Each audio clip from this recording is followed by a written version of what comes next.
figura de Prisciliano pareceme que é, non só a min, senón pola cantidad de estudos que teñen versado sobre a súa figura, é un personaxe clave na historia de Galicia. Entón, neste sentido, a celebración de un simposio sobre el pareceme moi acertado, moi acertado. Non xa desde o punto de vista estrictamente científico, senón creo que vai moito máis alá. É unha figura que hai que popularizar, é unha das grandes figuras da nosa historia. Entón, isto confirma ademais o interese na gran asistencia de público, que a mí mesmo me sorprendeu, porque non deben quedar estes acontecimentos, estes personaxes, estes episodios da nosa historia, non deben quedar de ninguna maneira circunscrito ao ámbito da estricta erudición. Se non se coñecen e non se fala deles e a xente non ten acceso, pois prácticamente o seu valor queda moi limitado. Pareceme moi injusto que a trascendencia que ten o personaxe de Prisciliano e a gran importancia que ten na configuración de Galicia, da Galicia medieval, o fenómeno do priscilianismo, parecería moi injusto que non se lle dese a trascendencia, a publicidade e o coñecemento que se debe dar. Bueno, a figura de Prisciliano ten unha importancia non só desde o punto de vista da evolución do cristianismo en Galiza, non? Senón, sobre todo, hai que poñer en contexto na etapa na que se insire, non? A etapa é a tarda antigüedade, que é unha etapa que en toda a Europa occidental caracterízase pola lenta descomposición do mundo antigo e o gromar do mundo posterior, que é o mundo do feudalismo. Non trátase unha época que trascende a propia figura de Prisciliano e do movimento priscilianista, chega ata o século VIII, IX, é algo que se discute, pero que é clave na futura conformación da Idade Media galega, non? Digamos, pois da propia cultura e identidade galega e da súa historicidade. Entón, abordar a figura de Prisciliano obriganos a plantexar outras interrogantes como o poboamento rural, o poboamento urbano, a conformación das aristocracias e da súa relación cos labradores e os campesiños, que nos levan a temas de máis calado como é a propia conformación do territorio rural en Galicia e a súa evolución histórica. Bueno, aquí o que me asignaron a mí que explicarvos toda a cuestión Santiago ou Prisciliano, é dicir que isto podo resumir realmente en 30 segundos. Todo o que puden ler e falar con xente, hai moi poucas, ningunha posibilidade de que sexa Santiago e hai moitas posibilidades de que sexa Prisciliano. Non hai ningunha prova evidente, pero hai citas históricas de Sulpicio Severo dicindo que o trixeron para un lugar de Hispania só podía ser Galicia, onde había 12 bispos de 13, 12 eran priscilianistas e onde estaba moi arraigado todas as súas creencias e todas as súas actividades. Eso por unha parte. Por outra, a un ateo heterodoxo e iconoclasta como a min, a verdad que a min o que me interesa é restablecer a verdade histórica.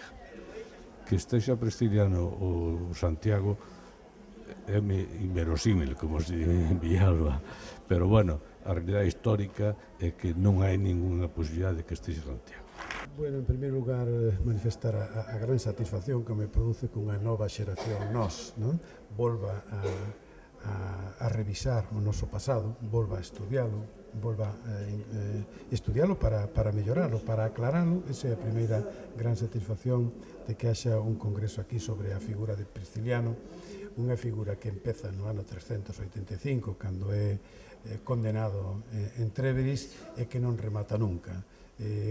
Para iso fixemos este repaso por a literatura dos primeiros inmediatos seguidores do século IV, do século V e VI, pasando pola Idade Media ata os últimos escritores nosos en galego que lembran e recordan a figura de Prisciliano, desde Cotarelo hasta a última obra de Chao Rego sobre a figura de Prisciliano no seu camiño de Prisciliano.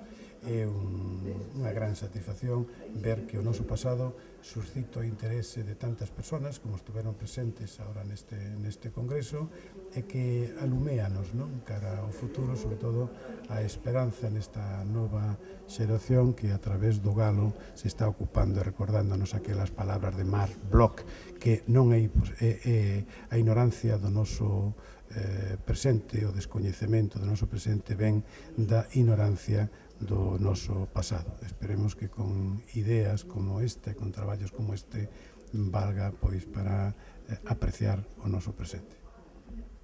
Pristiliano para a xeración nos, pois con palabras de Otero, un morto simbólico, unha persoa absolutamente fundamental na historia e na identidade galega, e eu creo que precisamente a súa importancia que debemos hoxe salientar é a Pristiliano como mito necesario de Galicia. Os povos non persisten sin mitos, máis aínda que sin realidades históricas. Este simposio do Pristiliano creo que é importante. É un tema que non só ten carácter de panexírico ou de análise dunha personalidade, senón que presenta sobre o tabuleiro a Igrexa Galega, como nace e como se desenvolve.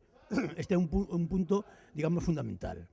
Entonces, o simposio tuvo moitas cousas e tamén tuvo defectos, efectivamente, porque hai que ir marcando máis ou menos os objetivos cada vez para cumplirlos, porque se pon un objetivo infinito, pois non se chega nunca a él. En canto a figura de Pristiliano, é unha figura simpática, pero tampouco hai que extralimitala. O que pasa é que ao ter sufrido unha tan forte drama personal ca morte, tan inicua, pois eso resalta a súa figura. Pero eu creo que con Pristiliano había moitos que estaban a facer iglesia na Galicia. Entón, Pristiliano é un personaxe importante, un personaxe que está dentro dun contexto e que opta por unhas solucións que están no contexto e que foi unha verdadeira pena para a Galicia, porque Pristiliano probablemente hubiera feito como Hilario de Poitiers, hubiera continuado o seu proceso de asimilación do movimento teolóxico de todo o imperio e podía haberse constituído o primeiro gran pensador cristiano. Como dramaturgo a Prisciliano Entreveris trateino como o heroi que foi, e eu tratei de ser, dentro de esta obra Prisciliano Entreveris, tratei de ser fiel por medio dunha estrutura solda e ao mesmo tempo dominada, por medio dos recursos da alta poesía, espero, tratei de ser fiel creando unha obra nunha forma nobre e sobria a significación histórica de Pristiliano. É unha historia, é un último acto da súa vida que é o que eu trato nesta obra de 5 actos e parece incluso que este último acto da vida de Pristiliano, esta súa morte en Treveris, pois que foi case deseñado pola historia para que un dramaturgo ou unha dramaturga o tratase, porque xa dentro dese último acto da súa vida hai unha morfoloxía dramática e tráxica que é moi tratable artísticamente. Eu creo que esta iniciativa da Asociación ao Galo dá un pouco o canto do galo ao amencer. Creo que é moi positivo e penso que é a primeira vez que se fai en Galicia un simposio, un congreso así de masivo e de popular. De modo que eu creo que é unha gran noticia e iso de que van a seguir facendo pois, sobre Inés de Castro, sobre os Mandiños, unha boa esperanza para este povo que ten que recuperar as propias raíces. Estou moi contento destas, xa non falo de cada ponente porque sería complicado, pero estou moi satisfeito.